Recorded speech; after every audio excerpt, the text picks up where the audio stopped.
Hadirin yang terhormat, sebelum kita melanjutkan ke agenda yang selanjutnya, izinkan saya membacakan rangkaian acara pada hari ini. Telah kita jajaki rangkaian acara yang pertama, yaitu pembukaan oleh MC dan doa pembuka. Setelah ini, kita akan menyanyikan lagu Indonesia Raya, kemudian mendengarkan sambutan dari Wakil Kepala Pusdema. Lalu, MC memperkenalkan moderator dan moderator memperkenalkan narasumber. Pada acara inti akan disampaikan pemaparan dari narasumber yang pertama, Greg Polgrain, dan pemaparan dari narasumber kedua, Pangestin Aprilia Syekh Nur Putri. Setelah itu, ada sesi tanya jawab dan diskusi, kemudian penutup dari moderator, dan penyerahan kenang-kenangan kepada narasumber. Tidak lupa ditutup dengan doa penutup dan foto bersama. Sesuai dengan rangkaian acara kita pada hari ini, selanjutnya kita akan menyanyikan lagu kebangsaan Indonesia Raya. Saya mengajak para hadirin untuk berdiri dan mengambil sikap sempurna.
Hadirin dipersilahkan untuk duduk kembali.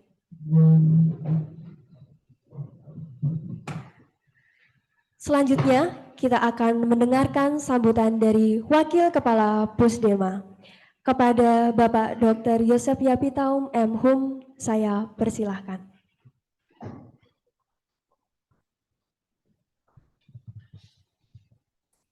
Ya, terima kasih.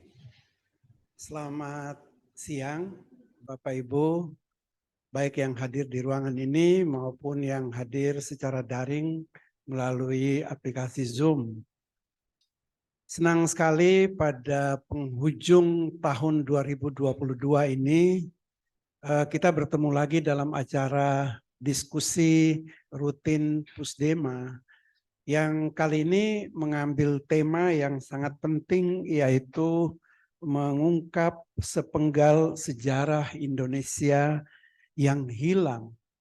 Jadi bangsa Indonesia, khususnya generasi muda, perlu mengetahui penggalan-penggalan sejarah Indonesia yang hilang. Apalagi yang didiskusikan pada hari ini, sebetulnya sejarah yang hilang itu memiliki pengaruh, memiliki dampak yang sangat besar di dalam perkembangan sejarah bangsa Indonesia.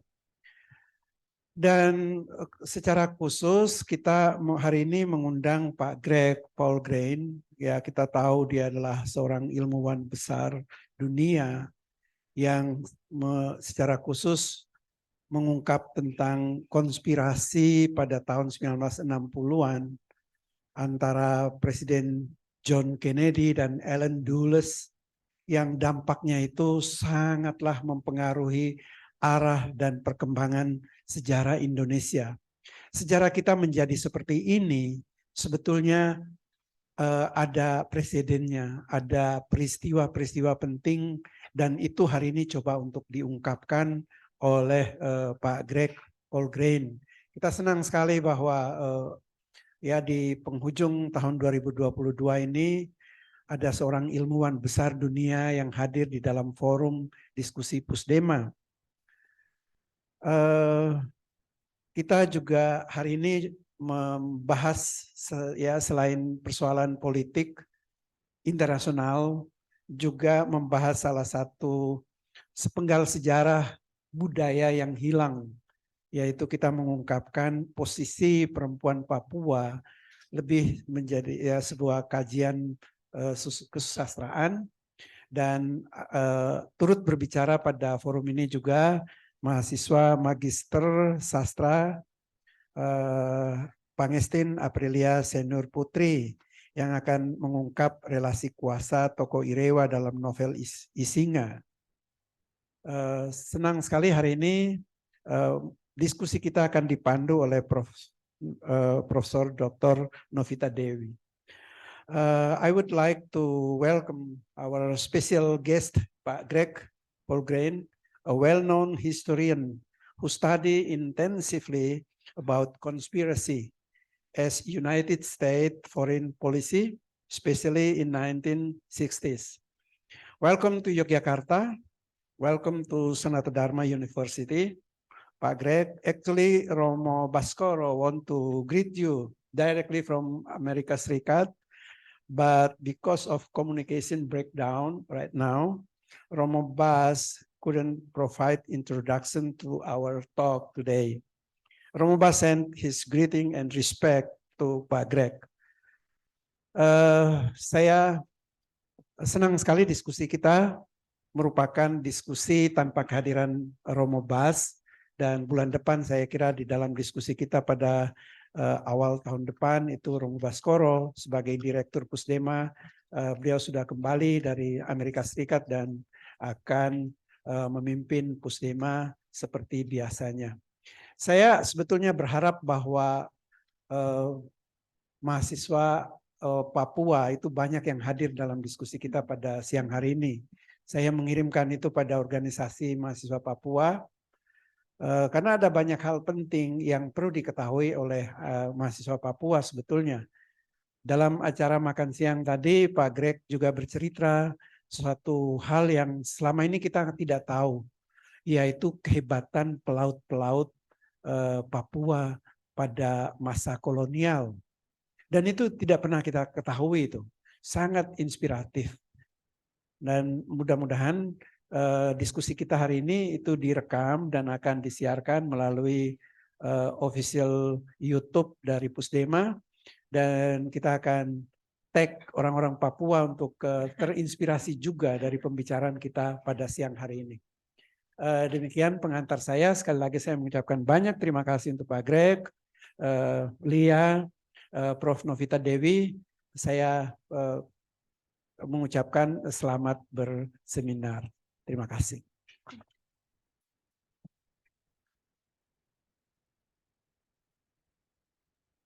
Terima kasih banyak kepada Pak Yapi atas sambutannya. Sebelum kita beralih ke acara inti, pada siang hari ini diskusi kita akan dipandu oleh Ibu Profesor Dr. Anda Novita Dewi, MS, MA, PhD. Oleh sebab itu, izinkan saya untuk membacakan CV beliau. Ibu Novita Dewi adalah seorang profesor di bidang sastra. Beliau juga mengajar di Universitas Sanata Dharma sejak tahun 1990. Di samping itu, jejak pendidikan yang telah beliau tempuh antara lain sarjana muda di IKIP Sanata Dharma, magister di Universitas Gadjah Mada dan University of New South Wales, serta jenjang doktoralnya di National University of Singapore. Beliau juga telah mendapatkan sejumlah penghargaan, yakni Asia Awards, ASF Collaborative Grant, Loyola University of Chicago International Research Project, Erasmus Mundus Staff Mobility Award, dan beberapa penghargaan lainnya dari pemerintah Indonesia. Bidang penelitian yang beliau geluti seputar studi literatur postkolonial, literatur populer, pendidikan bahasa, dan terjemahan. Baik, tanpa berlama-lama, langsung saja kepada Ibu Novita Dewi, saya persilahkan. Terima kasih Emma untuk pengantarnya yang sangat luar biasa. Saya akan mulai dulu dengan suatu kutipan, saya minta tolong Vita untuk menayangkan. Saya akan mulai ini sebagai pengantar diskusi kita hari ini. Kami bersyukur bisa mendapatkan pembicara yang unggul, seperti dikatakan oleh Dr. Yapi Taum tadi, di akhir tahun kita mendapatkan kehormatan untuk mengadakan acara ini. Saya mulai ini dari satu kutipan novel Arok Dedes karya Pramudia Anantatur. Ini yang dikatakan oleh tokoh utama yaitu Arok. Intinya, dia mengatakan orang-orang yang mempunyai kedudukan tinggi tidak bisa mendengarkan suara baik dari bahkan suara dewa maupun suara rakyat. Nah, orang-orang yang seperti ini kurang terpuji dan salah satu cara untuk mengatasi atau berkomunikasi dengannya adalah dengan cara dijolok. Lalu loh gawe gurunya tercengang.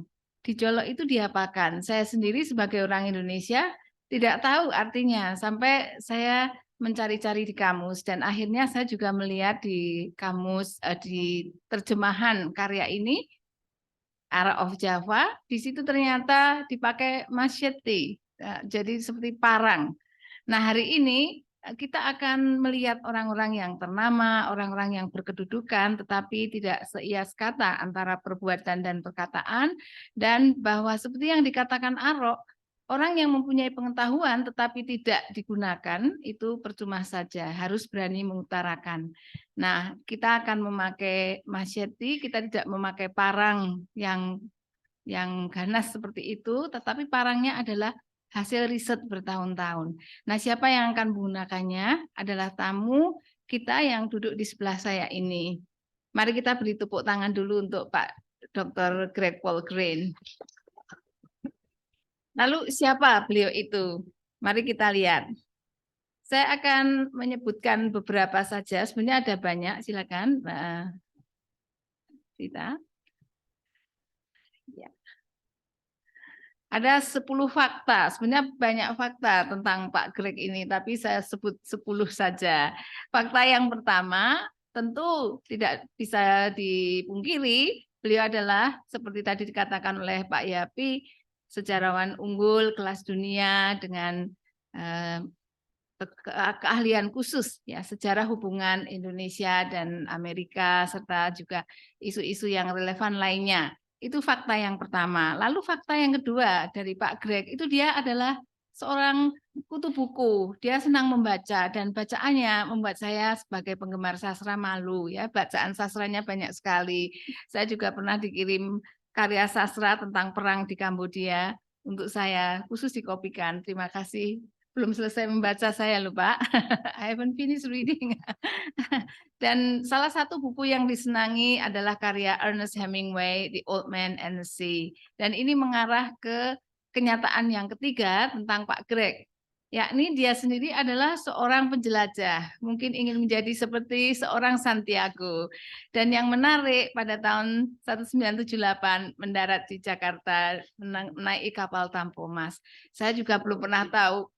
Iya, kamu Tampomas itu saya tahu waktu pelajaran di SD setelah tenggelam, Tampomas 2, Tampomas 1 ya, mungkin Pak Greg, is it the first Tampomas ya, not the second one that is drowned. That's the first one. Ya. Captain let me steer the ship. Ya dan ini menarik sekali. Kemudian yang fakta yang ketiga, yang keempat ya, kita lanjut ke fakta yang keempat, beliau adalah peneliti. Dan tadi Pak Yapi sudah mendapat bocoran betapa banyak sekali kekayaan di Papua, kearifan lokal, bukan hanya kekayaan alamnya saja, tapi hal-hal yang mungkin tersembunyi, belum bisa diungkapkan, atau bahkan dunia belum tahu. Pak Greg sudah tahu karena mendalami penyelidikannya atau risetnya itu dengan cara yang sungguh luar biasa.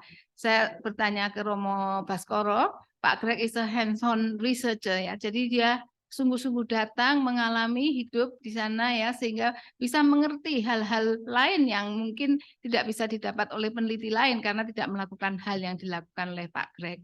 Inilah beliau adalah seorang peneliti sejati. Kemudian fakta yang kelima, ya tulisan tentang konfrontasi Indonesia Malaysia yang juga akan dibahas pada siang hari ini dan juga beberapa isu relevan lainnya menjadi disertasi beliau. Dan akhirnya dibukukan dan buku itu diberi kata pengantar oleh Pramudia Anantatur karena pentingnya buku tersebut. Tapi belum diterjemahkan dalam bahasa Indonesia mungkin ya. Has it been translated? Genesis Confrontation was translated, but it's still in a publishing place in Georgia somewhere. Oke, ya. Sedang dalam proses penerjemahan dan sebentar lagi kita tunggu buku ini terjemahan buku ini dalam versi bahasa Indonesia. Nah, fakta yang keenam ini adalah mungkin yang membuat Pak Greg semakin mendunia dengan bukunya yang berjudul The Incubus of Intervention. Saya mencari-cari arti kata incubus itu artinya apa begitu. Ternyata artinya luar biasa sekali. Itu adalah roh jahat ya, yang kalau malam hari itu suka tidur bersama perempuan. Oh begitu ya. Lalu ini buku apa? Nah, kita nanti akan melihat, tidak akan saya ceritakan sekarang di sini, nanti kurang menarik. Dan buku ini buku Incubus tadi diberi pengantar oleh Romo Baskoro sendiri. Dan yang selanjutnya buku ini lalu sudah diterjemahkan, mendahului ya Pak Greg. Ini malah sudah diterjemahkan, berjudul Bayang-Bayang Intervensi, sudah diterjemahkan dan diberi kata pengantar oleh Duta Besar Indonesia untuk Tanzania waktu itu Bapak Ikrar Nusa Bakti. Nah, yang akan kita lihat lebih lanjut mungkin adalah bagian dari buku ini ya, JFK versus Alan Dulles, Battleground Indonesia. Dan ini buku yang sungguh menarik dan nanti Pak Greg akan cerita lebih banyak. Namun fakta tentang Pak Greg itu belum selesai. Saya berjanji ada 10 kan, jadi masih ada fakta yang ke-9. Apa itu fakta yang ke-9? Yaitu beliau ini adalah ya seorang whistleblower. Ya, ada banyak rahasia kekayaan alam Papua, ternyata bukan tembaga, ternyata emas. Dan emasnya adalah yang terbanyak di dunia. Tetapi itu tidak pernah dinikmati oleh kita, tetapi oleh para penguasa yang mempunyai kekuasaan besar untuk bahkan merampas hak-hak manusia. Ya, ini ditiupkan, rahasia ini ditiupkan oleh Pak Greg. Dan yang terakhir, tentu ada banyak ya, tetapi saya batasi 10. Pak Greg itu berlayar kemana-mana ya, ke seluruh penjuru dunia, semua benua sudah pernah dijelajahi oleh beliau, karena ingin mencari kebenaran. Karena dia tahu bahwa ada banyak rahasia yang harus diucapkan. Tadi Arok mengatakan, punya pengetahuan kok tidak berani mengatakan, percuma. Arok memberikan sindiran terhadap para Brahmana yang diam saja karena takut atau takluk kepada raja, padahal dia harusnya menjadi pembawa kebenaran. Nah, inilah profil dari Pak Greg. Maka pada siang hari ini kita akan masuk ke diskusi kita dengan judul yang menarik. Pak Greg akan membawakan dalam bahasa Inggris, tapi judulnya adalah silakan.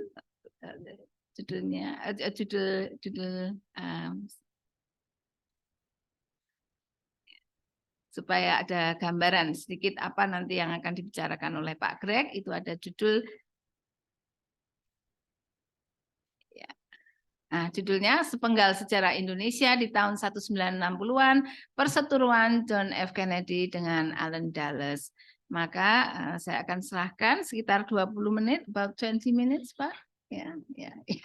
A bit longer, it's fine. You can cut into my time. Okay, I give you the mic then. Thank you. This one? Right. So we'll start with the book cover. Yes, well, I wanted to introduce these two gentlemen.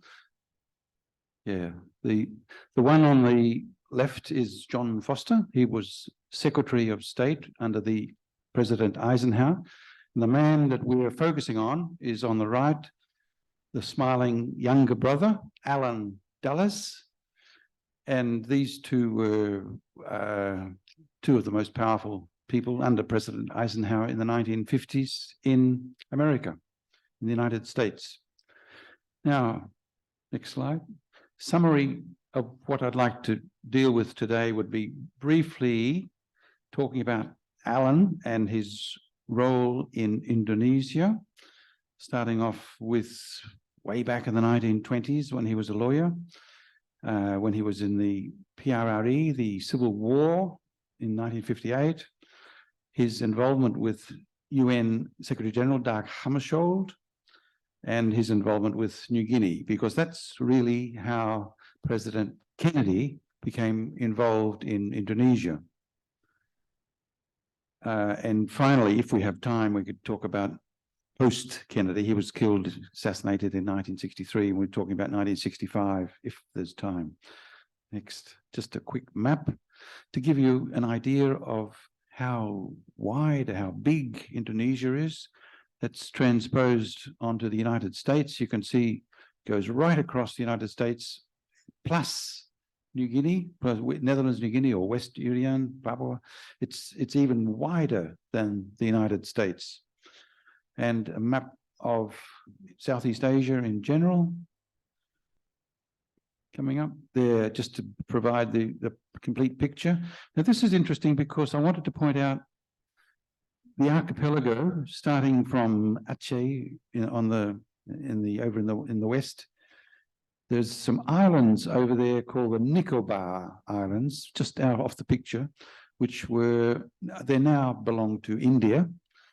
And on the right-hand side, we've got the half of the island of New Guinea. And it's interesting, when the Portuguese were first coming here in the early 1500s, they would describe, no, not yet, sorry, they would describe the archipelago as from the Nicobars to the Papuas. And that was their ditty, or that was how they described the length of the archipelago, from the Nicobars to the Papuas. But neither were included, was all the islands in between, the Spice Islands. And now, talking of spice, this is a gigantic building. This was the headquarters of the Netherlands East Indies Spice Company, basically, VOC, yeah? The VOC building. It was the biggest company in the world at the time by a long way. It made the Dutch immense profit in the 1700s. It made Amsterdam the financial capital of the world for 150 years. And there's a lot of money in spice. And the size of the building is what I wanted to show you. It's huge, huge building. This is centuries ago. Next, thanks. So then I wanted to briefly look at Sukarno and independence in 1945 because of Sukarno's important role. He was, as you know, he was pushing for independence from the early 1920s. And eventually in 1945, he declared independence. And in 49, Indonesia was, the Dutch arranged finally for independence. Now, so maybe the next slide, yeah. Just before World War II, when the East Indies was in the grip of the Great Depression and the economy was down, Japan was pushing into the Indies and getting stronger and stronger in the Netherlands East Indies. And the Dutch became worried. So they brought in American assistance for help, basically. And in 1935, Allen Dulles presented the Dutch with evidence that the Japanese were secretly landing on the coast of New Guinea, West New Guinea, and conducting oil exploration. And the Dutch couldn't stop them. So they formed this company, NNGPM, Netherlands New Guinea Petroleum Maatschappij. And the following year, in 1936, they found gold, not just ordinary gold, but it was the world's biggest primary gold deposit, and it still is.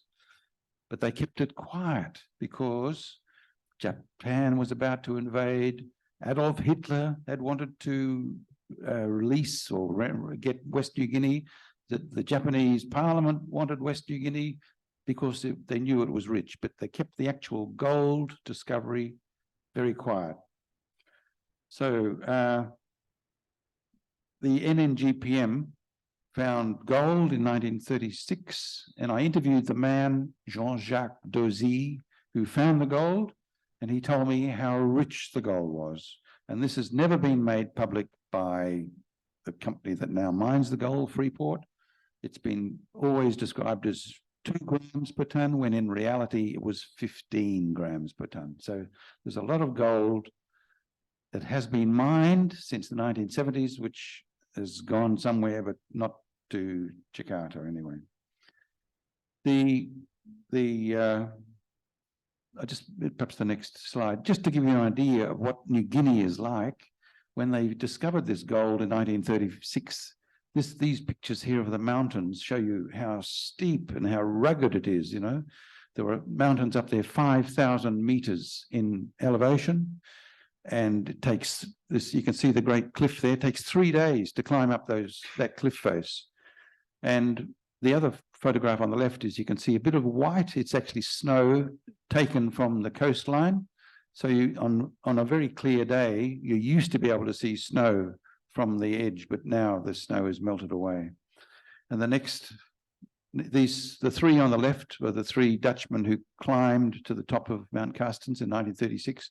And the man on the right is Jean-Jacques Dozy. He's the man I interviewed in the Netherlands in 1982. He's the man who found the gold that Freeport now mines. So, but this was 1936. Then came the war, and this is the Japanese expansion. They went right, took all of Indonesia, and they took half of New Guinea, as you can see where the Japanese occupied territory is there. And it's interesting that the Japanese plan for World War II, if you could take the next slide, it was really to make New Guinea a new Japan. That was their plan. Yes, they took Philippines, they took Indonesia, whatever, but the real plan was to make New Guinea a new Japan. They wanted New Guinea for its natural resources. And that's why Admiral Maeda took control of West New Guinea. And that's where, during the war, he found huge oil field there, which actually the Americans found it in 1941 and covered it up. But Maeda found it in 1942 and started producing oil. So it was known already during the war for rich oil, and they already knew there was gold there. So West New Guinea was resource rich. So the next slide, if you would. Just that man again, Alan Dulles, and when the war is finished, Indonesia's independence, Alan Dulles in America becomes head of what they call the Director of Central Intelligence. That's not just CIA, that's 10 intelligence agencies as well as the CIA. So he's a very powerful man. Yeah? And in 1955, he decides he wants to get control of Indonesia, and he starts ways of trying to assassinate President Sukarno to get rid of him. So because Sukarno is pro-Indonesia, he's trying to help the Indonesian people, Alan Dulles not. This man, Sterling Cottrell, is important because in 1958, Alan started a rebellion. We call it the PRRE, the Outer Islands Rebellion. Actually, people think he tried to split up Indonesia, but that's not correct. I spoke with Zulkifli Lubis, in charge of intelligence for the Sumatran rebels, and he said, no, the Americans tricked us. And this man, he was the top man in the American embassy, Sterling Cottrell. He rang General Nasution 4 times one morning telling Nasution, and General Nasution told me this, that's how I found out. Sterling Cottrell said, get up to Pekanbaru, the Americans are dropping weapons to help the rebels. So Nasution sent up planes straight away. They captured all the weapons. And that was the Outer Islands Rebellion, finished in 10 days. But actually it went on for 2 years. But it was all over in 10 days. And because of this man, Sterling Cottrell told Nasution, get up there quickly and get these weapons. So it was really a dirty trick Allen was playing on, well, everybody, but he mainly wanted to trick Moscow. And Moscow believed the CIA had tried to help the rebels and failed. So, and I think the effect of that trickery was the next step. Moscow offered Sukarno a huge amount of weapons, planes and ships to kick out the Dutch from New Guinea, and that's when things involved Kennedy. Excuse me. So, why did Allen Dulles want a central army command when he's pretending he wants to break up Indonesia, east and west, so it's separate islands? He wanted a strong central army command for these reasons that you can see. He wanted basically to kick out the Dutch from New Guinea with an army. He wanted a unified army for that purpose. He wanted a unified army to be the basis for a political opposition to the rising power of the Indonesian Communist Party, the PKI.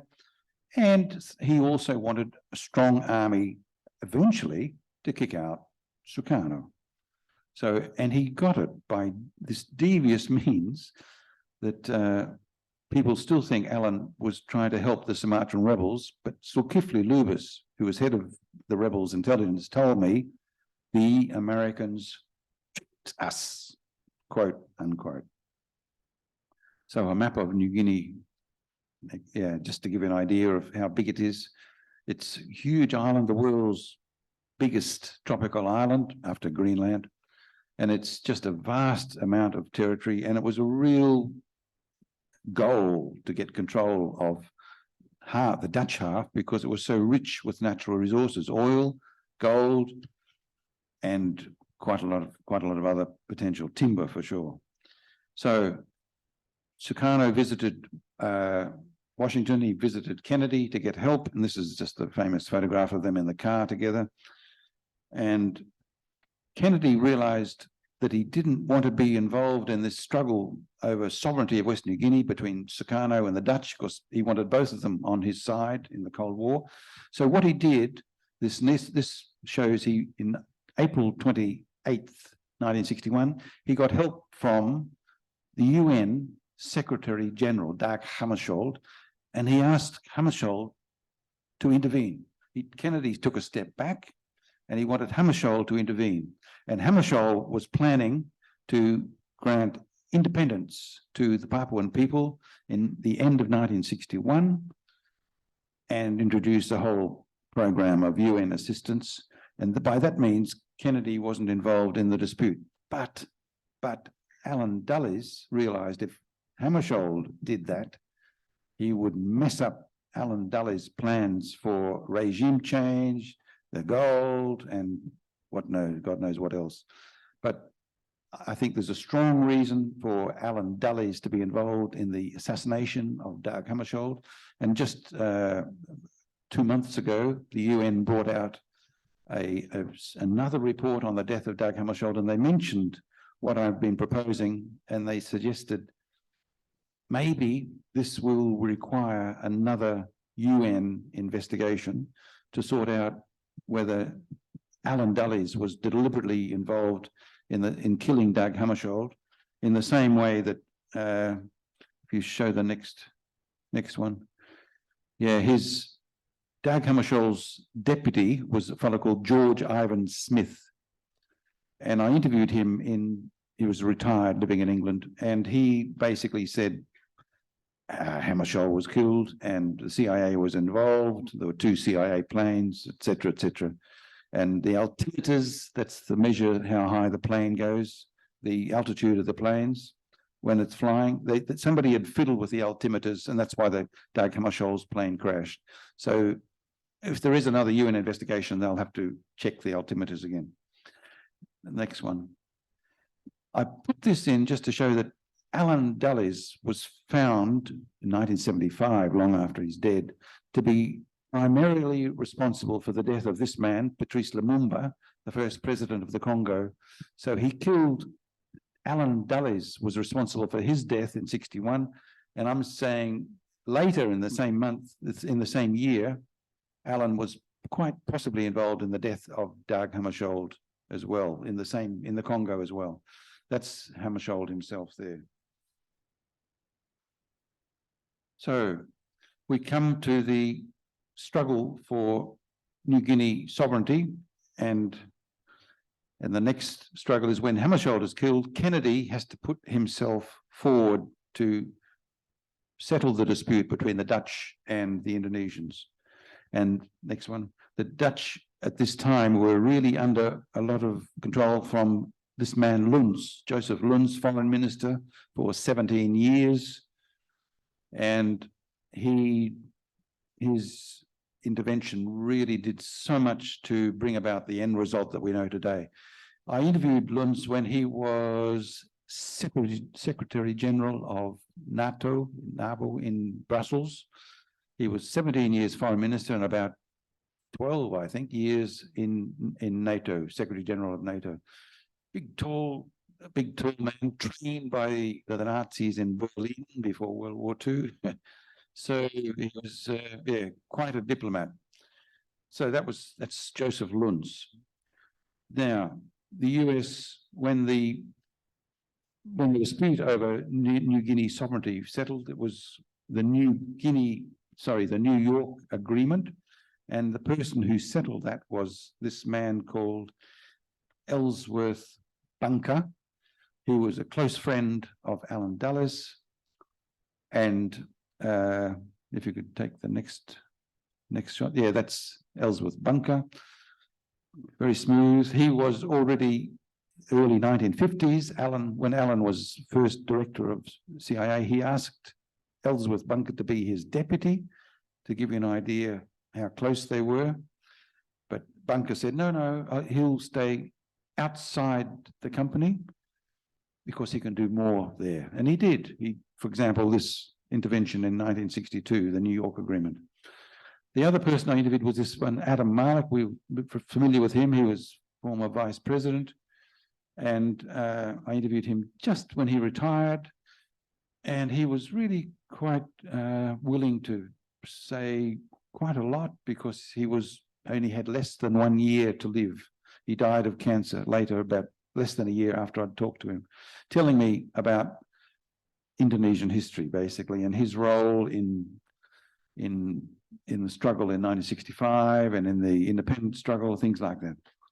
But yeah, a very important person in Indonesian history. Next slide. West New Guinea, in a nutshell, really was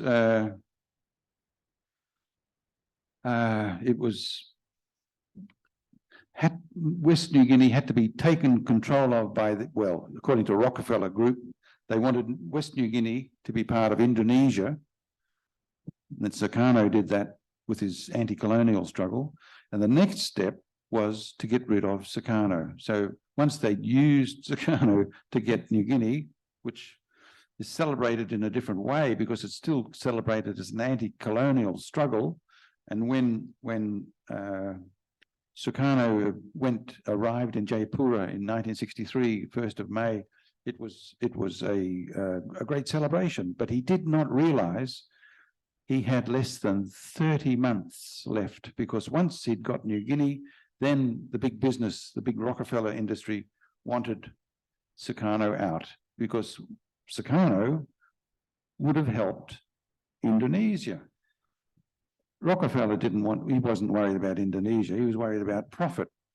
And the group, or the Suharto group that replaced Sukarno, was basically more amenable, more easily influenced than Sukarno. So the next photograph. Part of Kennedy's intervention in New Guinea is to provide Sukarno with control of West New Guinea, but then he was planning a massive US aid program to follow up, to bring Indonesia on side in the Cold War. And Dulles did not want this to happen. He'd actually advised Kennedy, do not start a US aid program, but Kennedy did. Kennedy ignored what Alan Dulles had told him, but he didn't realize Alan Dulles had already prepared instability to follow. And the instability that I'm talking about is confrontasi. So really, this is what I wanted to talk about, because we still, Indonesia today, and certainly in Malaysia today, in Australia as well, we still think Sukarno was involved in confrontasi, the start of confrontasi. But when we think of that, we usually think of Sukarno as 1964, 1965, when we see Sukarno, Ganyang, Malaysia, you know. In 1963, he and Kennedy desperately tried to stop confrontasi. Alan Dulles, actually helped to start confrontasi. So what happened was, so that's the real question I want to put to you today. How did confrontasi start? Because it started when a CIA gunrunner by the name of Frank C. Starr landed 2,000 small arms rifles. He gave these rifles to a communist underground group in Sarawak. And when they're mostly young adults, kids and young adults, and they had they were owned by the CIA. So when a rebellion began in Brunei, and British troops came over from Singapore to quash the rebellion in Brunei, they didn't go to Brunei, they went to Sarawak, and they chased these 2,000 young communist group called the CCO, armed with CIA weapons. He chased them over into Indonesian Kalimantan. Jakarta saw what was happening, and that's how confrontasi started. Jakarta wanted to help these people that were being harassed by the British. It was a trick. It was a trick. Confrontasi was thrown into the lap of Jakarta, and Jakarta didn't test it, didn't try hard enough to find out the real cause, and they fell into a trap. Confrontasi was basically economic warfare, preparing for the ousting of Sukarno.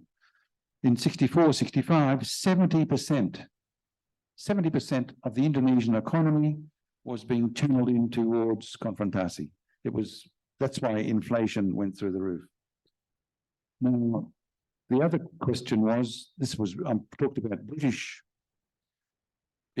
role, but there was also a CIA role, and it was the CIA man who actually gave these weapons to the communists. He was a man called William Andreas Brown from Singapore. He came down to Sarawak, Kuching and Sarawak. He was a Chinese, fluent in Chinese, and he met the Chinese communist group about 20k outside Kuching, and he handed over the weapons, and they were the weapons that really changed history, I suppose, because when they went into Kalimantan, it got the attention of Jakarta, and that's really what was the start of confrontasi. Some history books say that the Brunei Rebellion was the start of confrontasi, and it helped. Brunei Rebellion helped the British in some ways because they got Brunei. Brunei never took part in Malaysia, as you know, because the British were aware of the oil which Brunei has, and they're benefiting from that still today. Yeah? So I wanted to, the next slide, if you would. Yes, so that man there is former US Ambassador Howard Jones, talking with Sukarno. Howard Jones, in his book, Indonesia, Possible Dream there, Howard Jones, the US ambassador, was the man who informed President Kennedy that Sukarno did not start Konfrontasi. And because Konfrontasi it stopped US Congress from providing aid to Sukarno, Kennedy decided with Sukarno to make a visit to Indonesia to bring Konfrontasi to a stop. And Kennedy's Secretary of State, Dean Rusk, actually wrote me a letter, a handwritten letter, explaining that was the agreement that Sukarno and Kennedy made. So Kennedy, we're at the stage where Kennedy is being forced basically to make a visit to Jakarta to stop Konfrontasi, to get US aid flowing again to Jakarta because US Congress had stopped the aid. Had Kennedy made that trip to Jakarta in early 1964, he didn't because he was killed in Dallas in November 63. But had he made that trip, he would have put President Sukarno in power for life. He would have stopped Alan Dully's plans for regime change. He would have stopped Alan Dully's plans to get control of the gold in Papua, and he would have stopped Alan Dully's plans to wipe out the PKI, to eliminate the Indonesian Communist Party. So Kennedy's trip really was a huge threat to what Alan Dulles had been planning since 1958.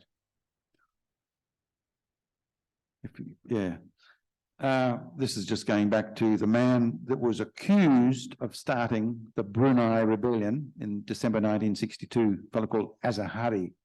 Azahari was a Brunei. He actually fought together with another friend of his in the Indonesian struggle for independence, 45-49, and he was the man that was accused of starting the Brunei Rebellion, but he did not. This man did. Roy Henry, he was British intelligence. I spoke to him in a restaurant in London, and he actually admitted right across the table that he was the man who started the Brunei Rebellion, and he had good help from Azahari's number 2. Azahari didn't realize his second in charge was working for British intelligence. That's how they started the Brunei Rebellion. And the second in charge was this man who ended up being quite the top man in Sarawak for about 10 years. When during Konfrontasi, this man and Azahari fled to Indonesia, but then he came back and he became the top political figure because he had British assistance, that's why. But Azahari was never allowed out. He stayed in Bogor and he lived and died the rest of his life in Bogor. This man, Zaidi, Ahmad Zaidi, became the head man for Sarawak for 10 years, but he was the man working for British intelligence. That's me interviewing General Suharyo about a bit of the Indonesian background there for Konfrontasi. Suharyo was the Indonesian general in charge of East Kalimantan, I think, at the time. Yeah. So that's a younger version of me. Subandrio, I mentioned Subandrio because he was not working together with the British, but Subandrio wanted to replace Sukarno, and the British would like to have him replace Sukarno. He was a civilian, he was not in the army, whereas the Americans wanted to replace Sukarno with military. So the British and the Americans were both wanting to replace Sukarno, but Subandrio would have been their choice. But Subandrio veered a little bit to the left in 1964-65. But nevertheless, when he was arrested by Suharto in 65-66 and given the death sentence, who intervened?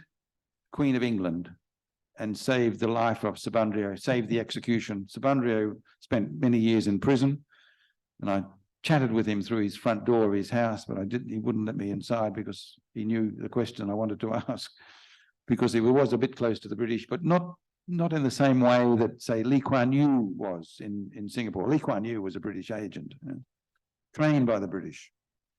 So that's Subandrio, who actually used to come from Malang, as I know. Huh? The next one. That's a photograph of William Andreas Brown, the CIA man from Singapore. He's meeting famous American president there who was a good film star at one stage. But William Andreas Brown was the man who's fluent in Chinese, and he gave the weapons to the underground communist in Sarawak. Yeah, and another.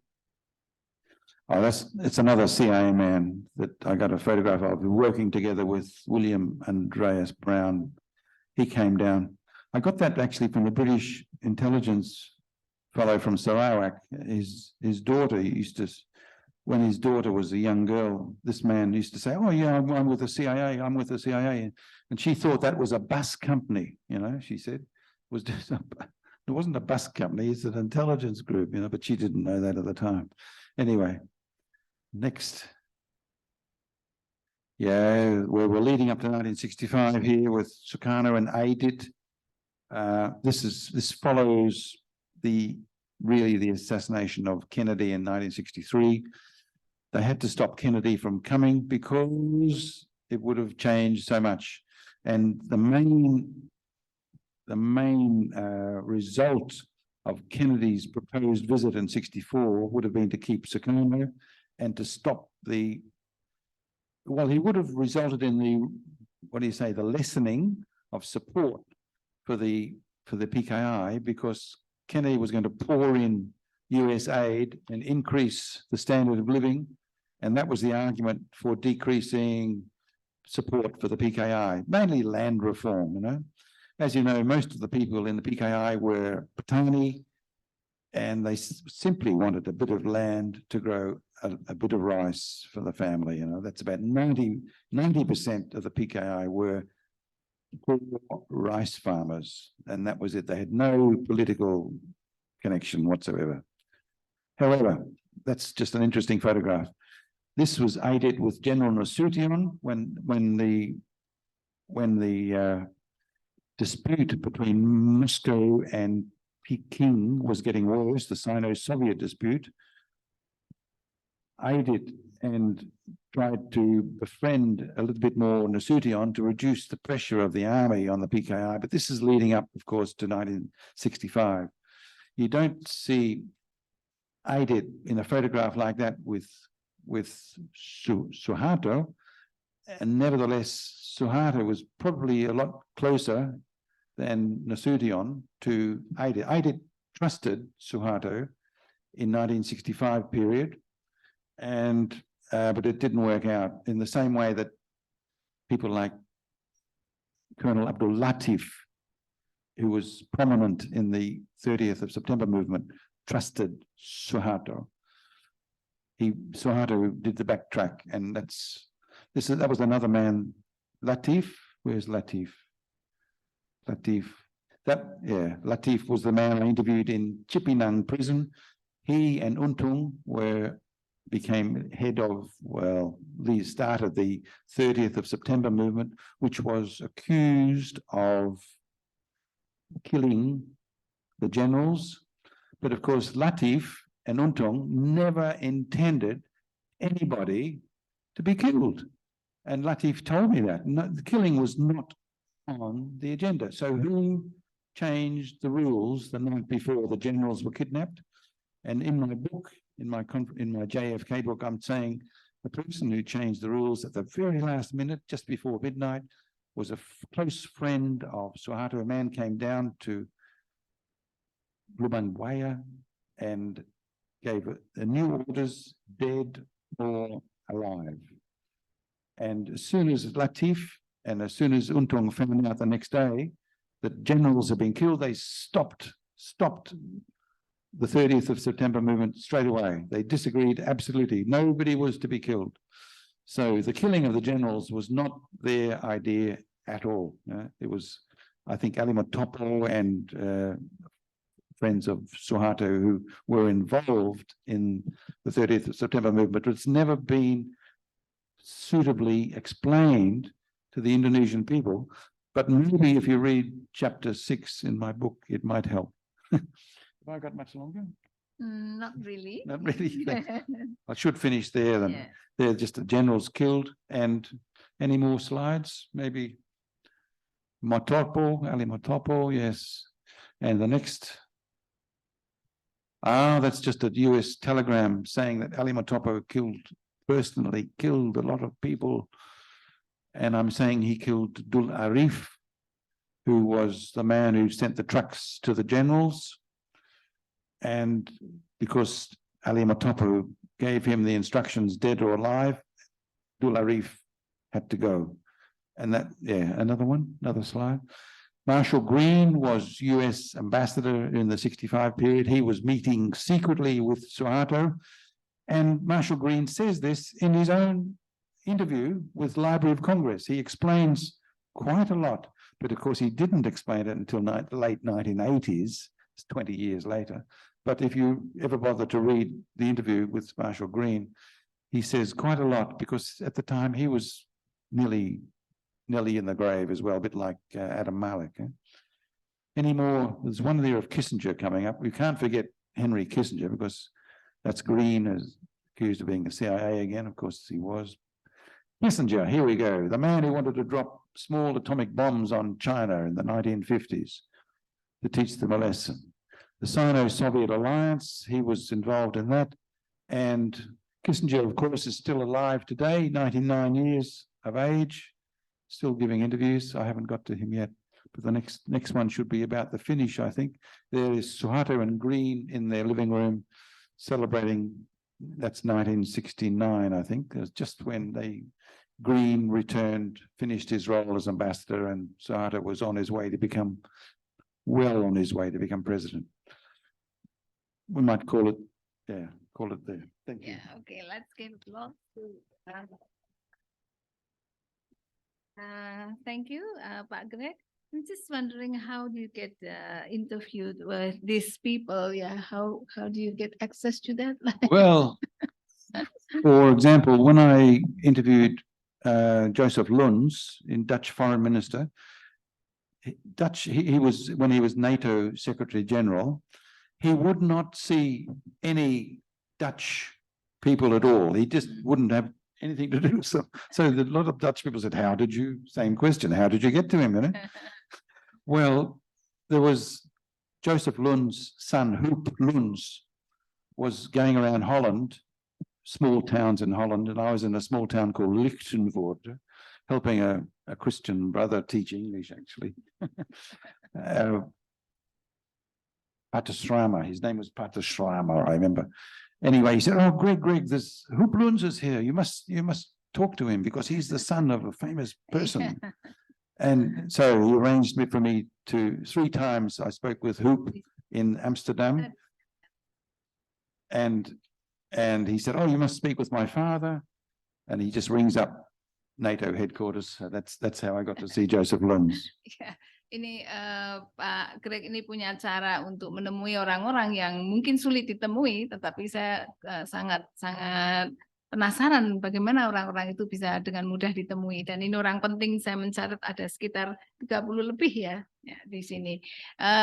Teman-teman, kami sudah membuat ringkasan dari cerita Pak Greg ini, tapi Pak Greg mulai dengan sedikit bercerita tentang mengapa Indonesia diburu oleh banyak orang, termasuk Jepang yang menginginkan Papua Nugini menjadi Jepang baru, hingga sampai ke cerita tentang konfrontasi. Jadi itu ada sedikit ringkasan bahwa sebetulnya konfrontasi itu akan segera dihentikan dengan kedatangan Presiden Kennedy, tapi Presiden itu tidak pernah datang karena sudah dibunuh pada tahun 1964, dan ada arsiteknya.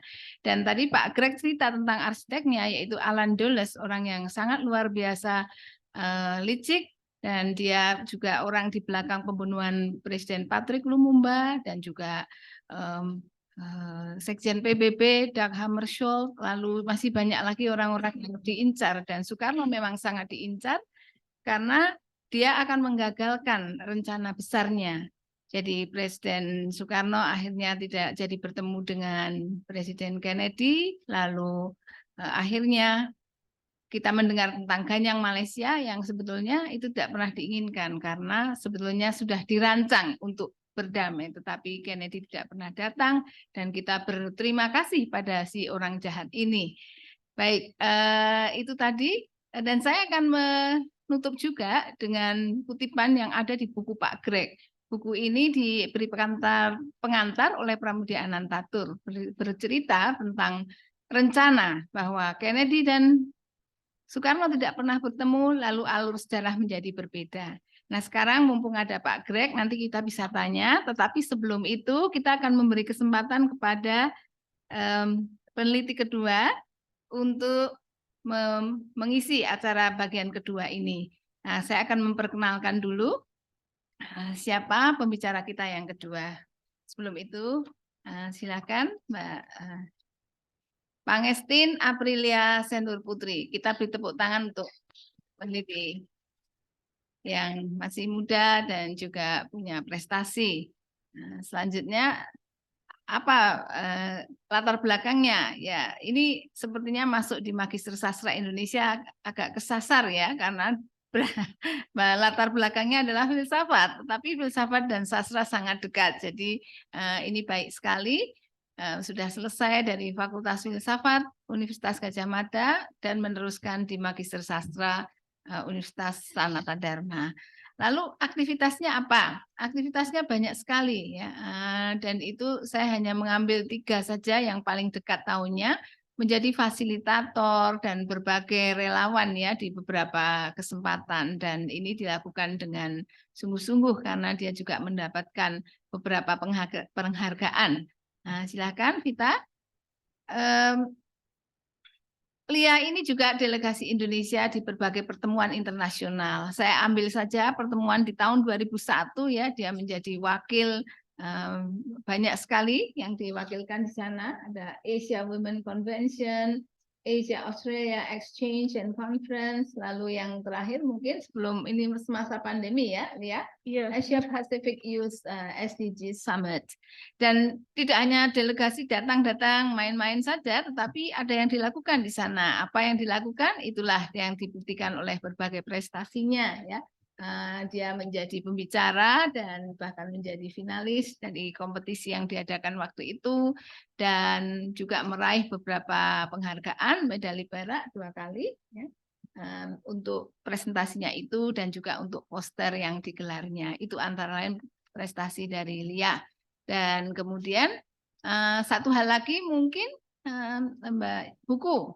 Lia juga sudah menulis buku Sang Pengabdi, Tinjauan Filsafat Nilai Terhadap Pandangan Hidup Abdi Dalam Keraton. Nah, ini buku ini bisa dibaca nanti untuk mengetahui lebih banyak tentang keterlibatan Lia dengan cara mengkawinkan filsafat dan sastra, dan itu yang akan dilakukannya di Magister Sastra Universitas Sanata Dharma yang menjadi tempat dia belajar saat ini. Tetapi siang hari ini Lia secara khusus akan membahas satu novel, silakan, yaitu novel karya Dorothea Rosa Herliani.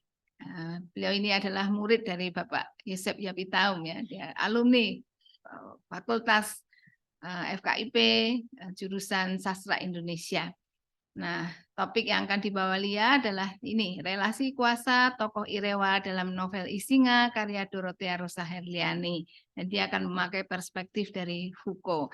Maka Lia, saya beri waktu sekitar 20 menit ya Lia. Mari silakan. Saya izin share screen. Kita beri tepuk tangan dulu biar semangat.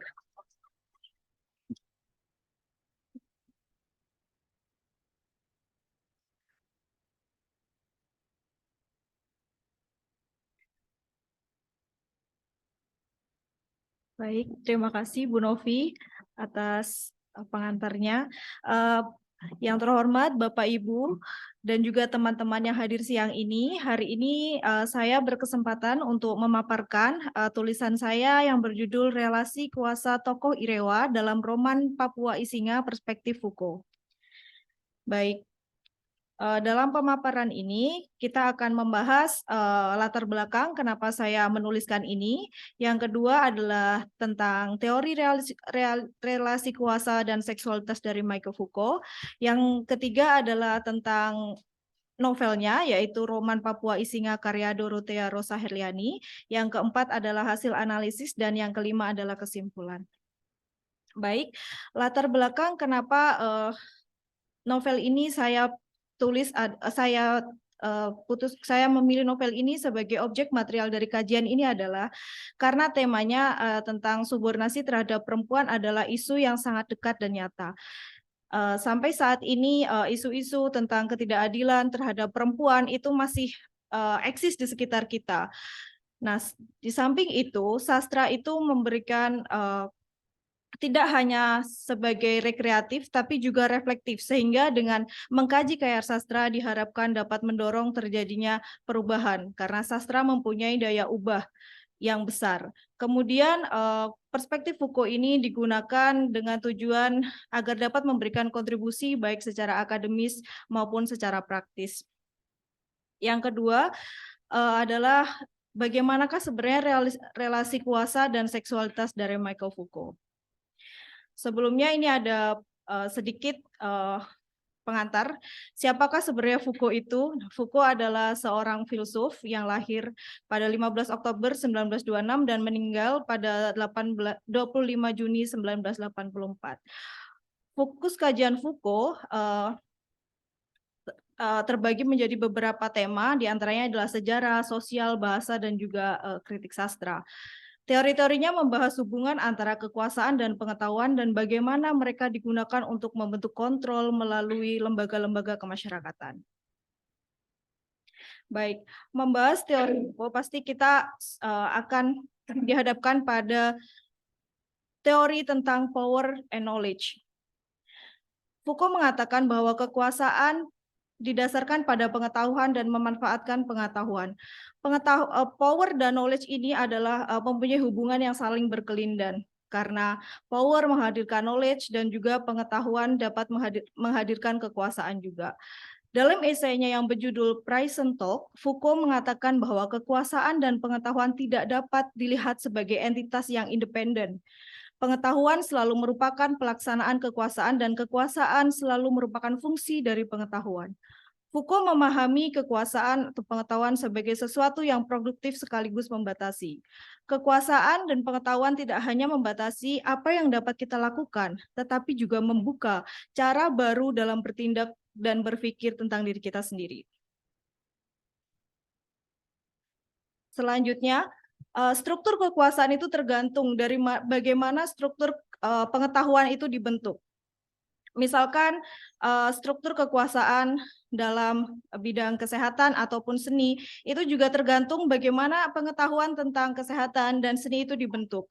Nah, di sini bahasa menjadi alat yang mengartikulasi kekuasaan terkait bagaimana struktur pengetahuan, sebab pengetahuan terwujud dalam pernyataan-pernyataan.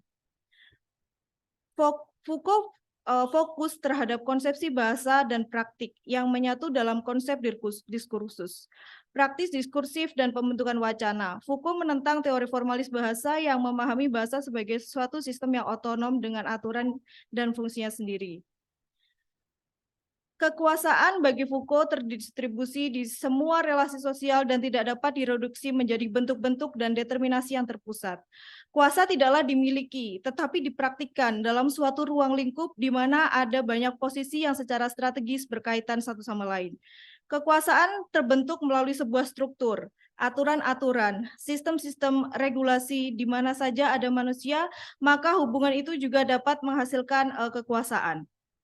Kekuasaan selalu teraktualisasi lewat pengetahuan, dan pengetahuan selalu punya efek kuasa.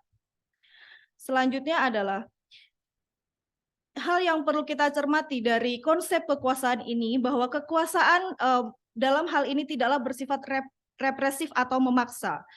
Nah, di sini kekuasaan didisiplinkan menjadi mekanisme yang mengatur pemikiran perilaku aktor sosial dan juga dengan cara yang halus. Berbeda dengan kekerasan, misalkan pada kedaulatan yang dilakukan oleh raja atau bangsawan, misalnya di sistem pemerintahan monarki itu cenderung represif, tetapi kekuasaan dalam hal ini halus, lembut, tertata rapi dalam sebuah aturan-aturan norma yang ditaati oleh semua orang. Nah, pengawasan juga merupakan bagian integral dari praktik disipliner. Dalam Discipline and Punish, Foucault berpendapat bahwa masyarakat modern adalah masyarakat disiplin, yang berarti bahwa kekuasaan zaman kita sebagai besar dilakukan melalui sarana disipliner di berbagai institusi.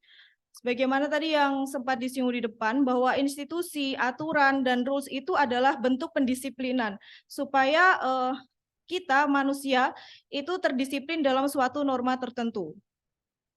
Kemudian berbicara tentang Foucault, kita juga akan berbicara tentang fenomena atau wacana, fenomena wacana. Nah, karya yang menggambarkan tentang pokok pemikiran ini berada dalam The History of Sexuality. Buku ini ada 3 volume. Nah, di sini saya pada pemaparan ini menggunakan volume yang pertama. Foucault berargumen bahwa wacana baru tentang seksualitas telah secara mendasar mengubah cara kita berpikir tentang hasrat, kesenangan, dan diri kita yang terdalam. Wacana tentang seksualitas tidak menemukan kebenaran inti tentang identitas manusia, melainkan cara seksualitas itu dibentuk sehingga dapat menjadi sebuah wacana, serta dapat menguasai dan menambah serta cara kekuasaan dapat menambah dan menguasai kenikmatan seksualitas itu. Bahasan mengenai teori seksualitas Foucault tidak dapat dipisahkan dari pemahaman tentang konsep seks dan seksualitas. Keduanya mempunyai perbedaan yang jelas. Seks adalah hubungan seksual, hasrat, dan bagaimana seorang melampiaskan hasrat seksual. Sedangkan seksualitas selalu terkait dengan konteks, hubungan-hubungan kekuasaan yang mencoba mengatur praktik seksualnya. Campur tangan kekuasaan atau dalam hal ini adalah pengetahuan mencapai pada ranah yang privat. Menurut Foucault, pemerintah adalah seni mengatur, tidak hanya pada tingkat politik negara seperti yang umumnya kita pikirkan, tetapi mengatur beragam objek dan orang seperti seluruh populasi pada tingkat yang paling abstrak dan keinginan dan pikiran sendiri pada tingkat yang lebih khusus. Nah, pengaturan tentang hal yang privat dan sangat intim ini disebut dengan biopower. Foucault secara khusus menaruh perhatian pada bagaimana pengaturan perilaku semakin terfokus pada pengelolaan populasi.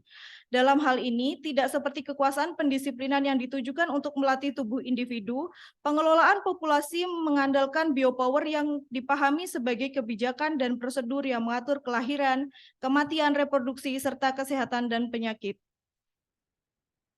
Nah, ketika kita berbicara tentang kekuasaan, rupanya di sini kekuasaan bukanlah sesuatu yang pasif. Jadi hubungan antara penguasa dan yang dikuasai itu bukan hubungan yang aktif dan pasif. Nah, di sini dalam setiap kekuasaan pasti ada resisten.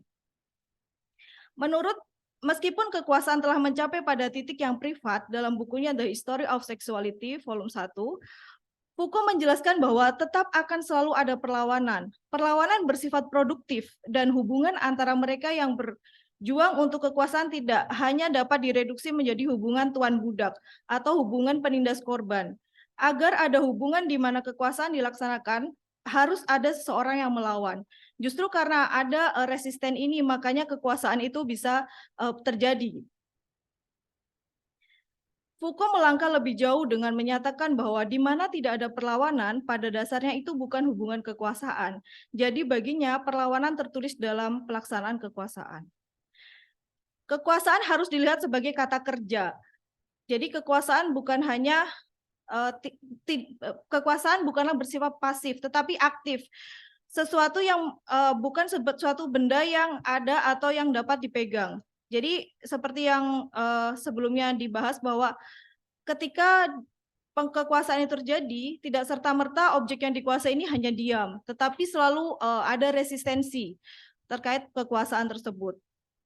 Ada beberapa hal yang perlu diperhatikan di sini. Pertama, Kekuasaan dikonseptualisasikan sebagai rantai atau jaring, yaitu sistem hubungan yang tersebar di seluruh masyarakat, bukan hanya sebagai perangkat hubungan antara yang tertindas dan penindas. Kedua, individu tidak boleh dilihat sebagai penerima kekuasaan, tapi sebagai tempat di mana kekuasaan diberlakukan dan tempat di mana kekuasaan itu dilawan.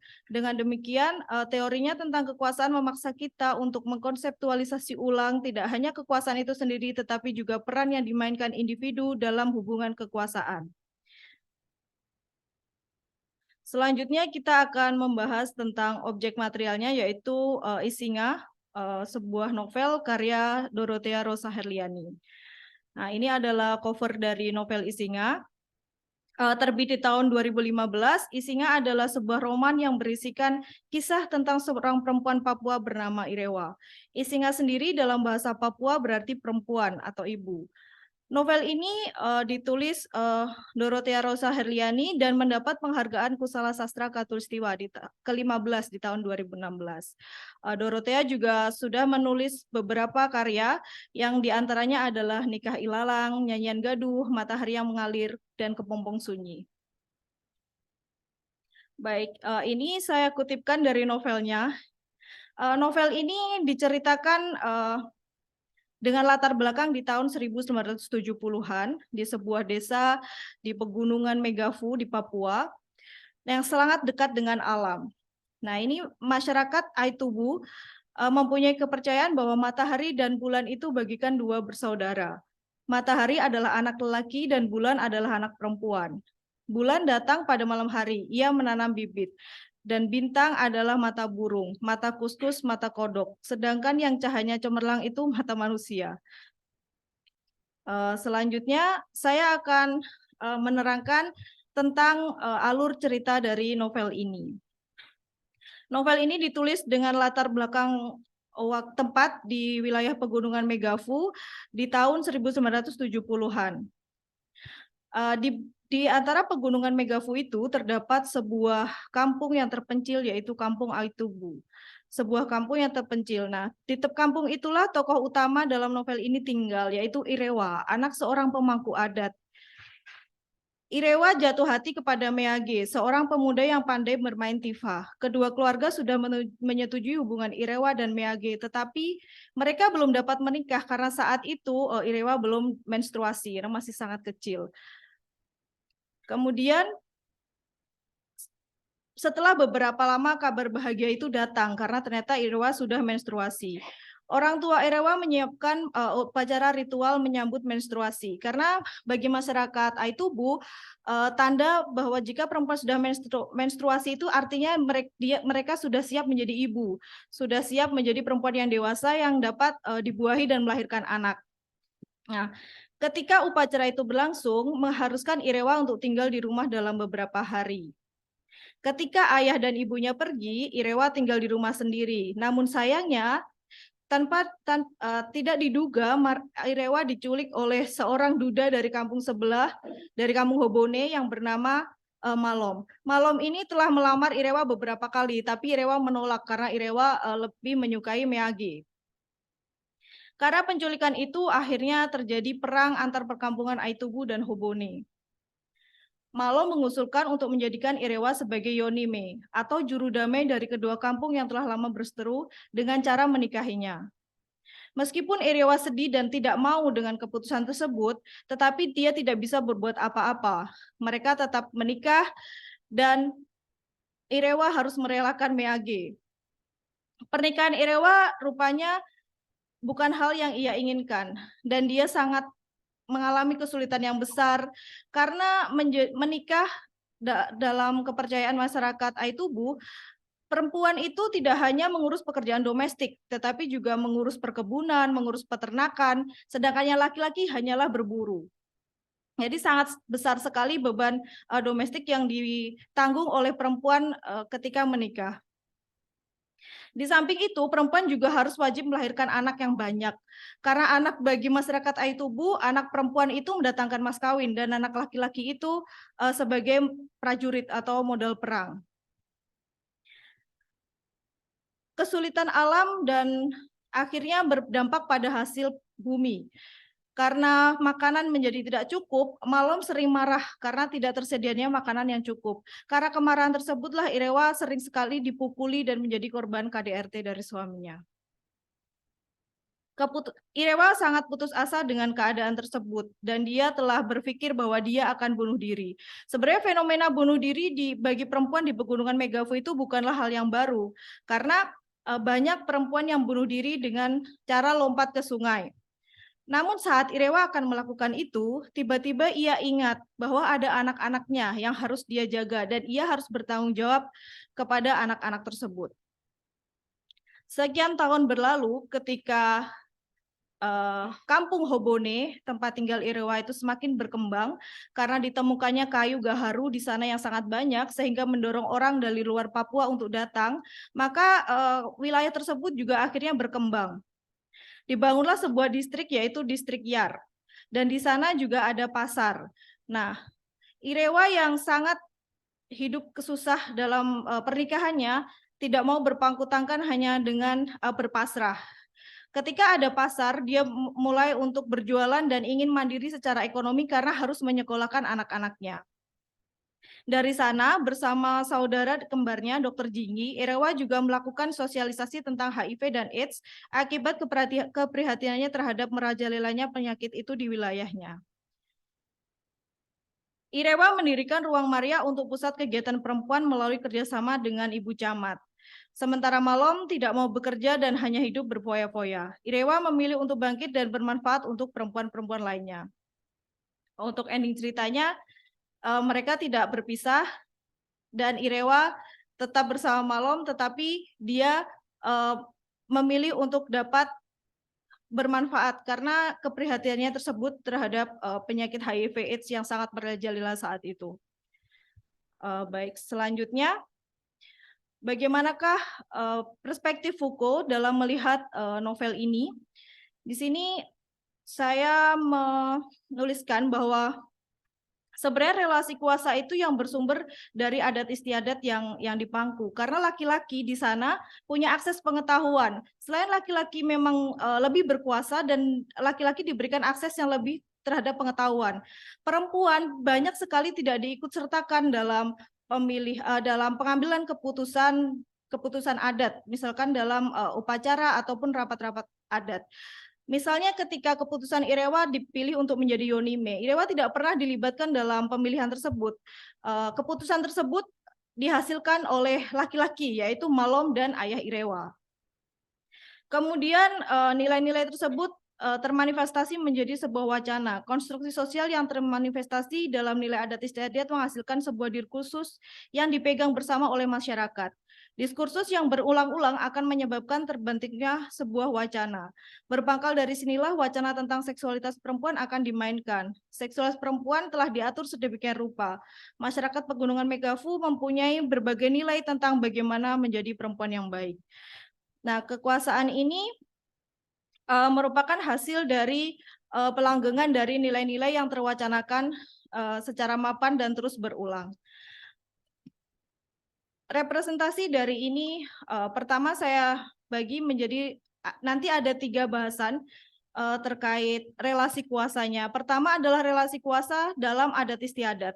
Nah, adat istiadat ini adalah sumber wacana pertama yang menyebabkan terjadinya kekuasaan terhadap perempuan. Nah, di sini adalah seperti yang sudah saya singgung sebelumnya, yaitu keputusan Irewa untuk menjadi Yonime. Menjadi juru damai itu bukan maunya Irewa, dan Irewa tidak pernah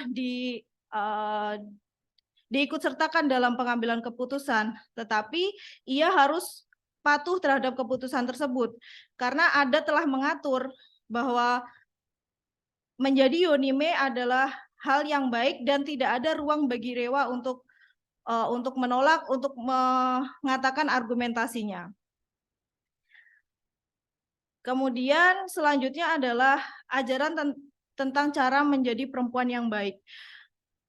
Masyarakat Aitubu mempunyai sebuah nilai yang dipegang erat tentang menjadi perempuan yang baik, yaitu perempuan yang baik itu adalah perempuan yang tidak banyak bicara, yang tidak pernah marah dengan suaminya. Perempuan yang baik itu selalu bekerja, selalu menyediakan hal-hal yang dibutuhkan oleh suaminya. Perempuan yang baik itu tidak memikirkan dirinya sendiri, tetapi hidup untuk keluarga dan anak-anaknya. Kemudian adat istiadat yang tidak mengenal perceraian. Dengan beban tugas dalam pernikahan yang tidak seimbang antara laki-laki dan perempuan, rupanya adat itu dalam masyarakat Aitubu juga tidak mengenal adanya perceraian. Perceraian adalah hal yang tidak mungkin dilakukan di sana. Jadi tidak ada perempuan Megafu yang memikirkan tentang pisah dari suami. Tidak ada yang melakukannya. Karena ketika menikah, keluarga perempuan sudah diberikan mas kawin berupa babi yang banyak. Dan mas kawin itu artinya perempuan telah dibeli. Oleh karena itu tidak ada perceraian karena perempuan telah dibeli dengan mas kawin ketika akan menikah. Selanjutnya, relasi kuasa melalui lembaga perkawinan. Perkawinan adalah sarana terbesar yang menjadikan perempuan korban dominasi laki-laki. Jika pada layar sebelumnya itu terdapat adat istiadat yang mengatur cara hidup masyarakat secara umum, pada hal yang lebih spesifik ada pernikahan yang juga mengatur bagaimana hubungan laki-laki dan perempuan seharusnya berlaku. Adat istiadat mempunyai pengaruh yang besar terhadap cara berlaku laki-laki dan perempuan dalam pernikahan. Subordinasi perempuan dalam pernikahan tidak banyak terjadi di berbagai budaya. Meskipun subordinasi bersifat sangat spesifik dan kontekstual tergantung budayanya, namun semuanya merujuk pada penempatan perempuan di kelas yang dikuasai oleh laki-laki. Pertamanya adalah beban tugas domestik. Perempuan pada masyarakat Aitubu tidak hanya dibebankan tugas domestik untuk memasak, tetapi juga harus mengurus perkebunan, mengurus ternak, kemudian juga harus menyediakan makanan. Sedangkan laki-laki hanya bekerja untuk berburu, dan perempuan juga harus mengurus anak-anaknya. Kemudian masyarakat Aitubu dalam lembaga perkawinan itu menganut filosofi bambu. Jadi bambu itu dilihat sebagai lambang kesuburan. Perempuan itu diwajibkan punya anak yang banyak seperti bambu. Dan ketika melahirkan, bambu itu juga digunakan untuk memotong tali pusar. Maka dari itulah bambu disebut sebagai awal kehidupan dimulai. Bagi masyarakat Aitubu melahirkan itu sudah biasa saja, bahkan mereka sering melahirkan sendiri karena melahirkan itu sudah bukan momen yang luar biasa karena mereka memang dituntut untuk banyak anak dan tentu saja akan sering melahirkan. Kemudian relasi kuasa terkait alam. Bisa cepat sedikit ya. Oh boleh Bu. Relasi kuasa terkait alam dan ekonomi. Kondisi alam yang menyulitkan ini tentu saja juga berpengaruh terhadap bagaimana perempuan harus bekerja lebih keras karena perempuan yang menyediakan makanan untuk keluarganya. Laki-laki tidak pernah terlibat karena laki-laki tidak diwajibkan untuk menyediakan makanan bagi keluarganya. Nah, kekeringan dan ketidakadanya makanan inilah yang juga menjadi sumber KDRT atau kekerasan karena laki-laki Malom, suami Irewa tidak pernah tahu bagaimana makanan itu berasal, tapi dia hanya tahu bahwa dia hanya ingin makan dengan cukup. Kemudian kemajuan zaman di distrik Yar di desa Hobone juga memberikan dampak terhadap desakan ekonomi. Kalau sebelumnya orang menggunakan barter sebagai alat jual beli, akhirnya ketika ada pasar orang mengenal uang. Maka dari itu perempuan-perempuan juga harus bekerja bagaimana cara menghasilkan uang karena harus menyekolahkan anak-anaknya. Ada kebutuhan lain yang dulunya tidak ada menjadi ada seperti pakaian, panci dan lain-lain sebagainya yang dulunya tidak harus dibeli, tetapi ketika kemajuan zaman itu ada maka itu menjadi hal yang harus dibeli. Kemudian yang terakhir adalah bagaimana bentuk resistensi. Seperti yang disampaikan tadi bahwa relasi kuasa itu tidak pasif, tetapi pasti ada selalu resistensinya. Dengan menghadapi pernikahan yang sulit, sebenarnya Irewa sudah pernah mencoba untuk kembali pulang ke rumah orang tuanya. Tetapi hal itu tidak bisa diterima orang tuanya karena menurut keyakinan mereka bahwa pernikahan itu artinya anak telah dibeli dan ketika perempuan telah dibeli maka orang tuanya tidak dapat menerima kembali. Kemudian pikiran untuk mengakhiri hidup. keputusasaan hidup dan kesulitan yang teramat berat mendorong Irewa untuk mengakhiri hidupnya. Tetapi ketika dia ingat akan anak-anak dan tanggung jawabnya, akhirnya ia mengurungkan bentuk niatan itu. Kemudian bentuk resistensi yang terakhir adalah ia memilih menjadi aktivis kesehatan dan pemberdayaan perempuan. Di antara banyak hal yang menyulitkan hidupnya, Irewa masih mempunyai daya untuk melawan kekuasaan itu dengan cara bermanfaat bagi orang lain. Bersama dengan tokoh Ibu Selvi, Irewa mendirikan Ruang Maria, yaitu sebuah kajian bagi perempuan. Di sana Irewa mensosialisasikan tentang bahayanya penyakit AIDS dan juga belajar bagaimana menghasilkan produk-produk yang dapat dijual sehingga perempuan dapat mandiri secara ekonomi. Kesimpulannya, hasil penelitian ini menunjukkan ada 3 kategorisasi relasi kekuasaan dalam novel Isinga, yaitu relasi dalam melalui adat istiadat, relasi melalui lembaga perkawinan, dan relasi kuasa terkait alam dan ekonomi. Sedangkan bentuk resistensi yang mewujudkan upaya Irewa untuk kembali ke rumah orang tuanya, pikiran untuk mengakhiri hidup, dan upaya Irewa untuk dapat membantu perempuan dengan menjadi aktivis dan mendirikan Ruang Maria. Sekian dan terima kasih. Terima kasih. Terima kasih Lia untuk paparannya yang sangat rinci, tetapi karena waktu kita tidak bisa memberikan waktu lebih banyak lagi. Mari kita undang siapa yang ingin bertanya untuk sisi ini, baik untuk Pak Greg Polgren maupun untuk Lia.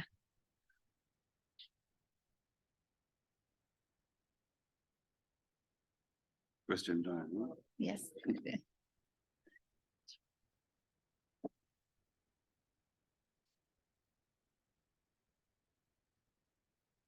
Bisa dibantu dengan ya.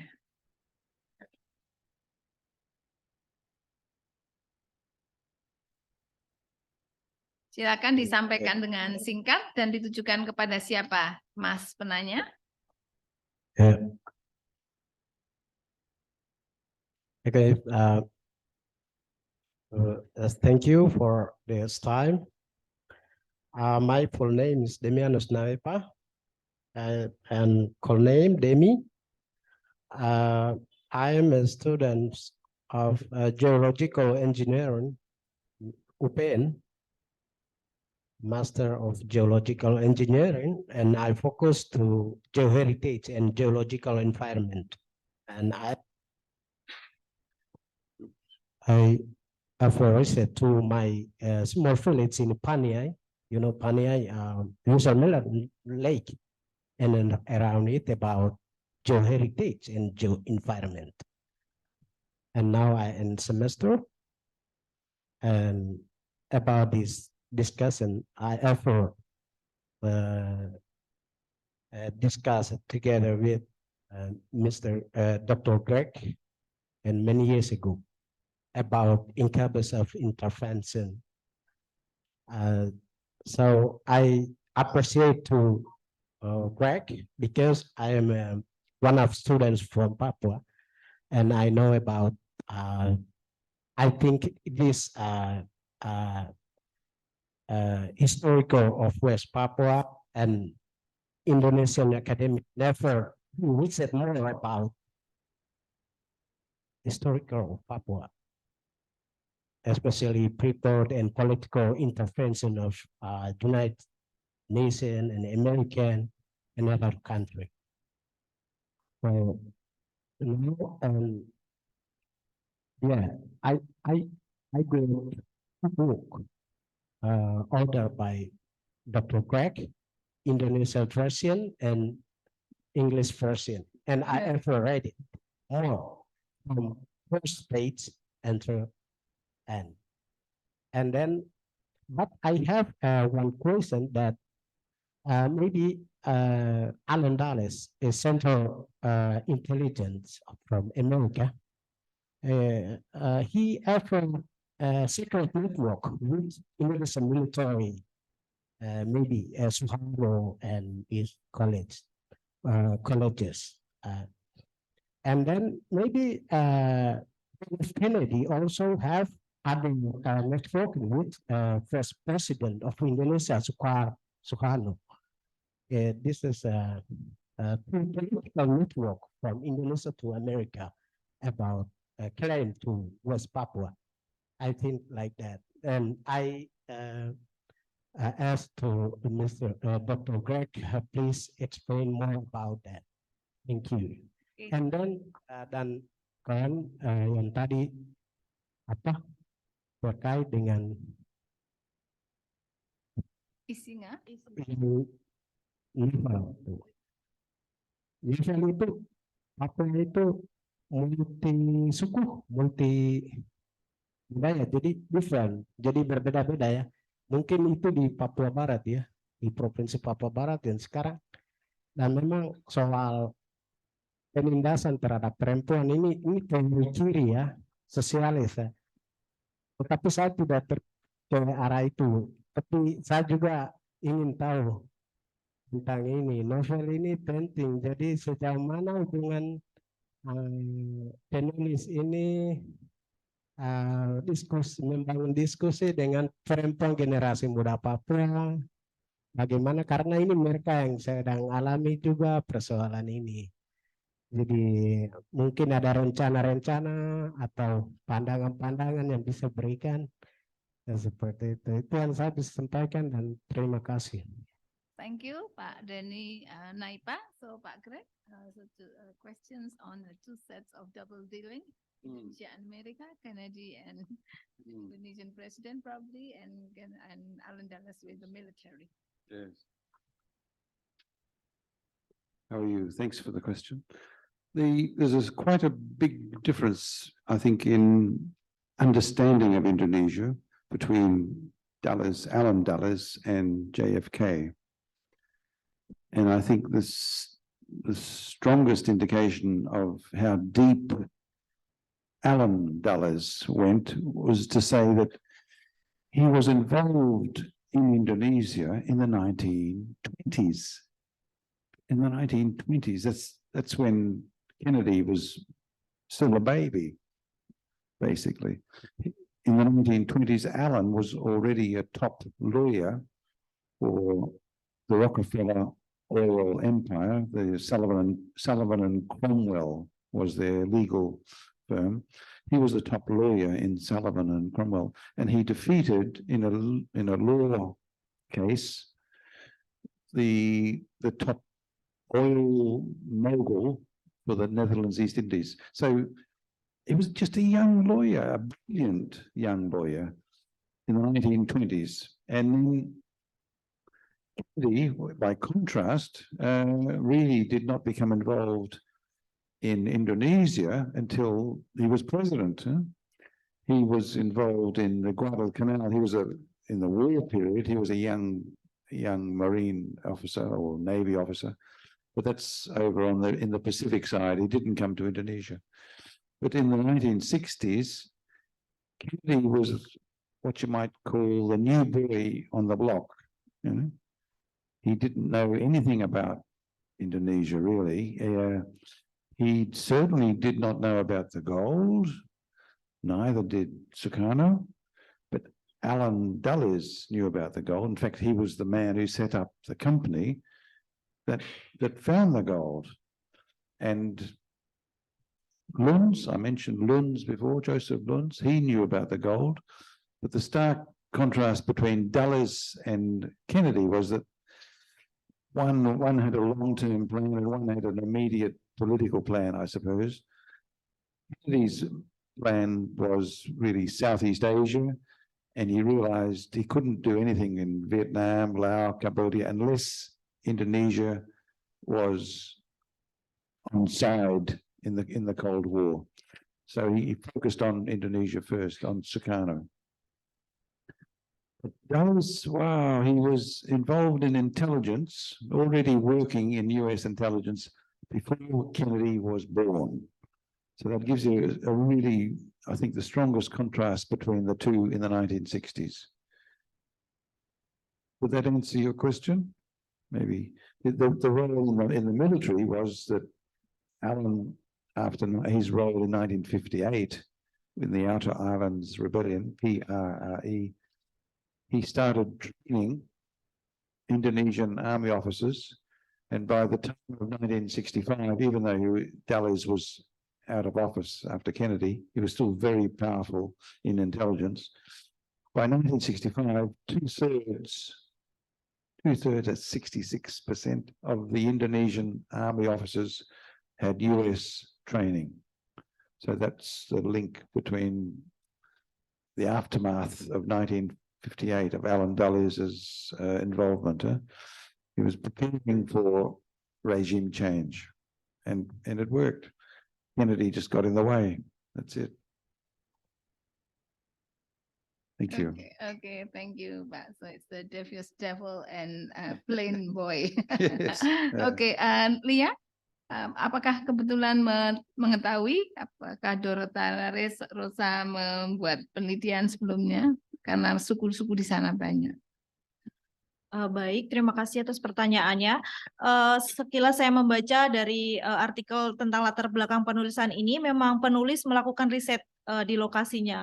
Tetapi memang betul sukunya banyak. Di novel pun dijelaskan bahwa pada pegunungan Megafu itu juga banyak sekali suku-suku dan juga dalam satu perkampungan itu terdapat banyak dusun juga yang berbeda suku-sukunya. Sejauh yang saya tahu memang novel ini ditulis dan dilakukan riset terkait hal itu. Ya, terima kasih. Ya, terima kasih Lia. Semoga ini cukup membuat puas Pak Denny Naipa. Ada pertanyaan dari Zoom dari Yola Ninda Dwi. Saya bacakan saja pemaparan yang sangat menarik dari kedua pemateri dan saya setuju itu. Saya Nola, saya tertarik untuk bertanya kepada pembicara kedua yaitu Lia. Saya suka sekali dengan pemaparan itu, detail dan terstruktur. Yang ingin saya tanyakan, apakah dapat digambarkan lebih lanjut tentang resistensi adat terhadap resistensi yang dilakukan tokoh Irewa dalam novel ini? Apakah kiranya melalui pembacaan Foucault, tokoh Irewa akan mampu menandingi wacana yang dihasilkan oleh pemilik kekuatan terbesar, yaitu adat? Itu tadi pertanyaan untuk Lia dari Mbak Yola Ninda Dwi. Silakan. Langsung jawab. Baik, terima kasih untuk Saudara Yola-Ninda atas pertanyaannya. Resistensi pada hal ini akan tetap selalu, saya pikir bahwa kekuasaan adat itu mempunyai power yang lebih besar. Maka itulah kenapa kekuasaan bisa terjadi meskipun karena memang harus ada resistensi dan mohon maaf mungkin bisa ditambahkan dikoreksi juga kembali, tapi sejauh pembacaan saya bahwa resistensi itu tidak akan menandingi wacana yang telah mapan dan besar itu. Makanya kekuasaan itu selalu mempunyai siklus yang seperti itu karena adat istiadat itu selalu melanggengkan, mungkin perubahan kecil akan terjadi, tetapi siklusnya akan selalu ada kekuasaan dan resistensi yang terus-menerus berulang. Menurut saya begitu. Ya, terima kasih. Terima kasih. Ya, saya buka termin yang kedua. Kami masih punya waktu. Sudah. Ya, sudah. Oh, ada satu lagi ini. Ya. Oh ya. Saya mengambil pertanyaan dari yang dikirimkan ke WhatsApp saya. Coba kita lihat. Ya, ini ada pertanyaan untuk Pak Greg dari Guru DA Tampu Bolon. Apakah Alan Dulles mengenal Pater Beek? So, Pater Beek, the Jesuit in Indonesia, if Alan Dulles knows him for some reason? Yes, that's question number one. Apakah ada perbedaan sikap dari kubu Republikan dan kubu Demokrat dalam hal Papua? So in American policy, is there any difference between the Republican and the Democrat? That's the second question. Kemudian yang ini untuk Lia ya, apakah simpulan dari novel Isinga tentang peran perempuan Papua bisa dijadikan prototipe cara Indonesia di tengah relasi kuasa negara adidaya dengan negara dunia ketiga? Itu tadi pertanyaan dari Mas Guru DA Tampu Bolon. Mungkin Pak Greg dulu, whether Dulles for some reason knows Pater Beek or have come across with him.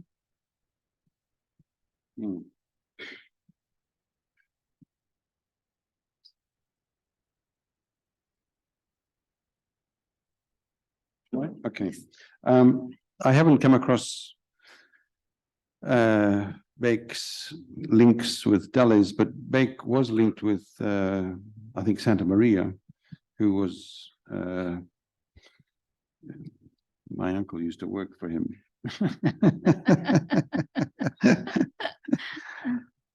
But Beck was an interesting person in terms of setting up the Wanandi Yeah. Wanandi group. Yeah. Do you meet him? No, I've never met Beck. I know, but he did play. He was like a mentor, I suppose, setting up. What are the two brothers? I forget their names. Wanandi, anyway. Yusuf and Sofian. Yes, yeah. I did speak with Magnus. What's the name? Magnus Suseno. Magnus Suseno. Suseno. Yes, yes. Another Jesuit. Yes, yeah, I spoke with him briefly, but I didn't really speak about Father Beck. But yeah, it was an important role in terms of what mental organization of the time, whether it's CSIS, was it? CSIS, it was set up as a result, yeah. The second question was about Democrats and Republicans. Well, the most interesting link, I suppose, there was Kennedy was the president who Democrat who became president, the Catholic who became president, but at the same time, Allen Dulles was able to assess his political affiliation or inclinations, and on that basis, even though Allen Dulles was a Democrat, he deliberately helped President Kennedy into the role of the presidency. In fact, he helped him in a crucial way, because that very year when Nixon was the Republican candidate, they had the first televised presidential interviews ever held, and it was claimed that Kennedy did so well in those interviews that he really got just enough votes to win the presidency as a result. And why did he do so well? Because Allen Dulles had briefed him beforehand on Cuba. And during the televised debate, Nixon came out very badly because even though he knew there was an invasion plan for Cuba, he couldn't say it. Whereas Kennedy was unaware of that and he spoke out more freely. And the popular result was that they liked Kennedy's more than Nixon. And Nixon was so angry afterwards, where he accused Allen Dulles of basically cheating him. He wrote a book. He wrote a book accusing his own Republican person, because earlier on Nixon's political background, he started in California as a nobody lawyer, and he was brought up by Allen Dulles, and he brought into the political field. He became vice president for Eisenhower during the 1950s because of Allen Dulles. And then when he got cheated in the presidency by Allen, and the Democrat put in place, because the Democrat served the purpose of Allen Dulles, what he wanted, anti-colonial push against the Dutch. Then after Kennedy was killed after 65 and 69 came around and the presidential election was being held, Allen was sick in bed, nearly almost dead, and Nixon came to visit him. Nixon, who was about to become president, and Allen on his deathbed said, "Okay, now it's your turn." That's the power that he had even from his deathbed to make Nixon president. So there's a real interplay, I suppose you could say, between Democrats and Republicans. Yeah. Can be another book, Pak. Yeah. Okay, thank you, Pak. Thank you. Greg. Yeah, Leah. Baik. Terkait pertanyaan ini, menurut saya bisa menjadi prototipe karena resistensi terhadap kekuasaan yang mapan itu akan selalu ada, terkhusus masalah tentang relasi antara laki-laki dan perempuan. Karena memang itu juga salah satu agenda feminisme ya, meskipun feminisme secara umum dan feminisme mempunyai spesifikasi yang banyak, tetapi itu adalah agenda tentang bagaimana akhirnya kesetaraan itu bisa pelan-pelan didekati. relasi kuasa dan resistensi menurut saya akan selalu ada dan memang akan dimungkinkan perubahan-perubahan. Saya melihat itu seperti tongkat estafet yang kita berikan antar generasi ke generasi secara pelan-pelan dan sedikit-sedikit. Tetapi itu akan ada dan bisa jadikan prototipe untuk simpulan dari novel isinya itu bisa dijadikan prototipe terkait kondisi perempuan Indonesia di tengah kuasa negara-negara yang berkuasa. Ya. Baik, terima kasih Mbak Lia. Semoga Pak Guru DA Tampu Bolon cukup puas dan nanti kalau ada pertanyaan selanjutnya saya kira bisa menghubungi panitia untuk alamat kedua pembicara kita yang luar biasa hari ini. Dan sebagai penutup saya akan mungkin sebelum mengembalikan ke Emma, Pak Yapi mungkin akan menutup diskusi ini. Dan sekali lagi mari kita beri tepuk tangan yang meriah untuk kedua pembicara. Terima kasih Emma. Terima kasih Pak.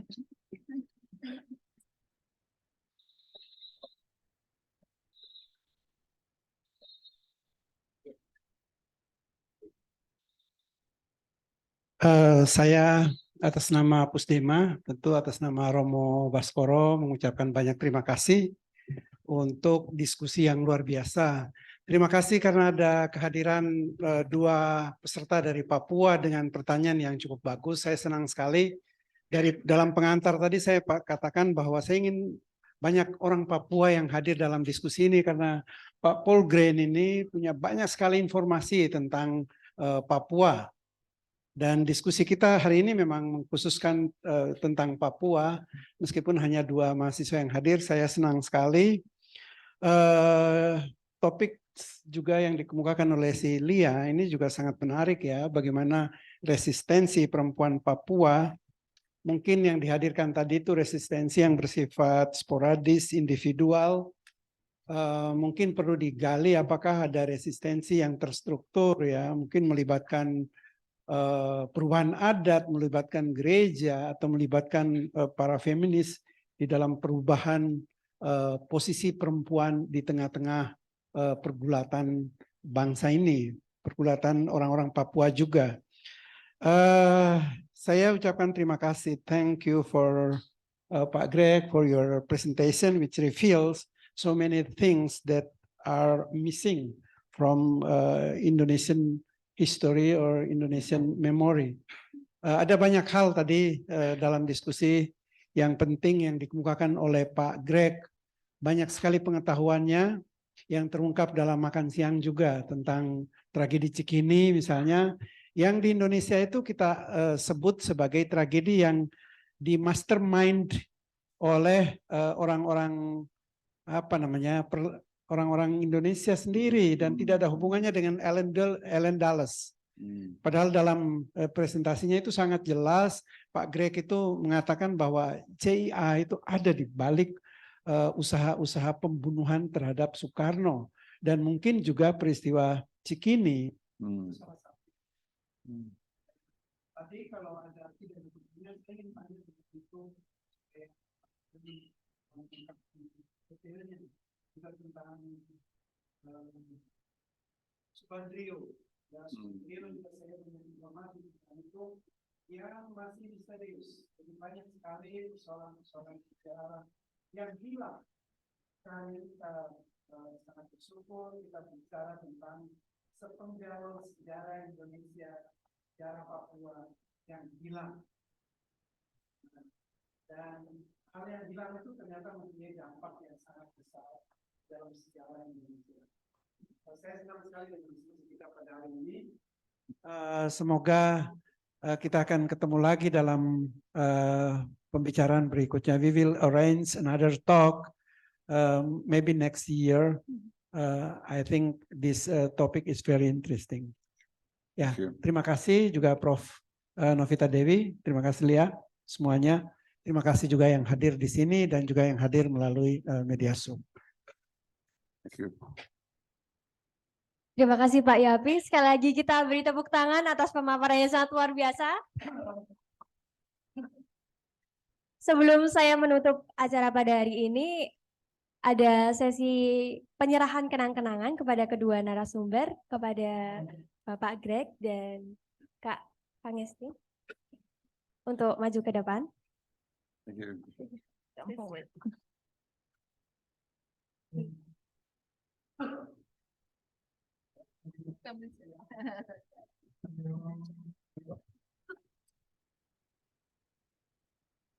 Kepada Vite untuk membantu.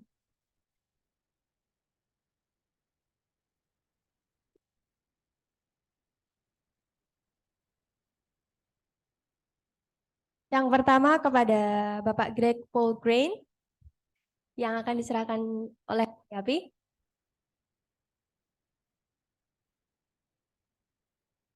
Mari kita beri tepuk tangan.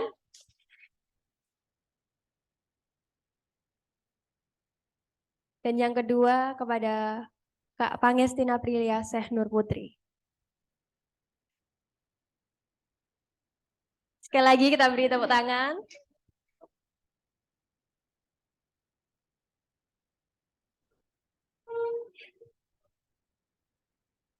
Baik.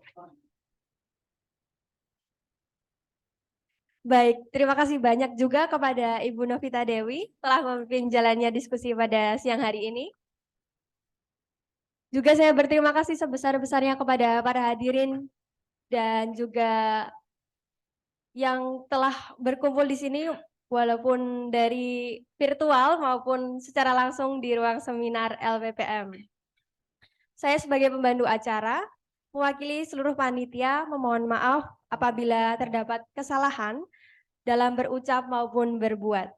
Sebelum kita mengakhiri acara hari ini, saya ingin kembali mengajak kepada semua hadirin untuk berdoa. Saya akan pimpin secara Katolik. Mari kita siapkan hati dalam nama Bapa dan Putra dan Roh Kudus. Amin. Ya Tuhan yang Maha Esa, seluruh rangkaian acara hari ini telah berjalan dengan baik. Kami berterima kasih atas penyertaan-Mu dari awal hingga akhir. Semoga apa yang kami dapatkan hari ini mampu bermanfaat bagi sesama. Sebentar lagi kami akan melanjutkan aktivitas kami masing-masing. Berilah kami semangat untuk selalu menjadi berkat. Amin. Dalam nama Bapa dan Putra dan Roh Kudus. Amin.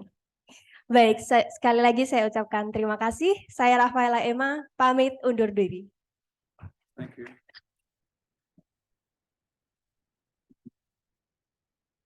Kita foto bersama, mungkin dari narasumber, moderator.